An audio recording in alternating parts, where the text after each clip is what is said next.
Hello guys, welcome back to my channel Arshi's art and craft. So আজকে আমি বানাতে চলেছি একটা কিউট স্কুশি। সো আমার স্কুশির জন্য এখানে লাগবে, গোল করার জন্য আমি একটা রান্নাবাটি থেকে একটা পাত্র নিয়ে নিয়েছি। এখানে সেলো টেপ লাগবে, আমি ব্রাশ পেন নিয়েছি, তোমরা যে কোনো কালার নিতে পারো। পেন্সিল লাগবে, কটন লাগবে অ্যান্ড সিজার। সো ফার্স্টে এটা দিয়ে আমি এখানে দুটো সার্কেল কেটে নিব। সো গাইজ আমি এখানে এই যে দুটো সার্কেলস কেটে নিয়েছি। এবার আমি এটাতে কিছু একটা ড্রয়িং করে দিব। চলো ড্রয়িং করে নিই। এটার উপর কিছু একটা তোমরা যেমন তেমনি ড্রয়িং করতে পারো, আমি নিজের মনে মনে ড্রয়িং করছি। চলো ড্রয়িং করে নিই। একটা সাইডেও করতে পারো আর তোমরা দুটো সাইডেও করতে পারো, আমি একটা সাইডেই করবো।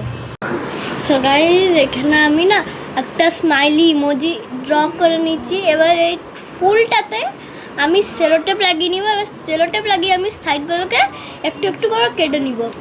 চলো করে নিই। সো গাইজ এইটাতে আমি এখন ভালো করে সেলো টেপ লাগিয়ে নিচ্ছি, এই যে দেখতে পাচ্ছ। এবার এই যে আমি এক্সট্রা গোলটা কেটেছিলাম, এটার সাথে আমি এটাকে চিটি দিব।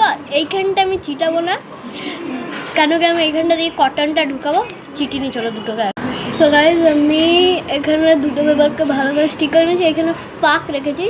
এবার এখানে আমি ভালো করে তুলোটা মানে কেটে কেটে ঢুকিয়ে দিব। এটাতে ঢুকিয়ে নিই জলদি করে। গাইজ আমি এখানে কটন ঢুকিয়ে নিয়েছি, এই যে তোমরা দেখতে পাচ্ছ, এই যে দেখায়, এই যে ঢুকিয়ে নিয়েছি কটন, আবার ঢুকিয়ে দিই। এবার আমি এই জায়গাটাকে সেলো টেপ দিয়ে স্টিক করে নেব। সো গাইজ তোমরা এখানে দেখতে পাচ্ছ আমি ভালো করে এটা সেলো টেপ দিয়ে স্টিক করে দিচ্ছি। আমি গোটা একটা স্টিক করে দিচ্ছি ভালো করে সেলো টেপ দিয়ে। আর এখানে আমার কুশি হয়ে রেডি। আমি তোমাদেরকে এটা কুশি করে দেখাচ্ছি,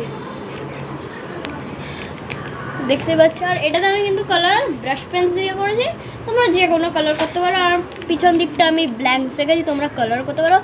তোমাদের যদি এই ভিডিওটা ভালো লাগলো, লাইক সাবস্ক্রাইব নিশ্চয়ই করবে। আর নেক্সট কি বানাবো কমেন্ট করে দিয়ে যাবে। বাই বাই, দেখা হচ্ছে নেক্সট ভিডিওতে।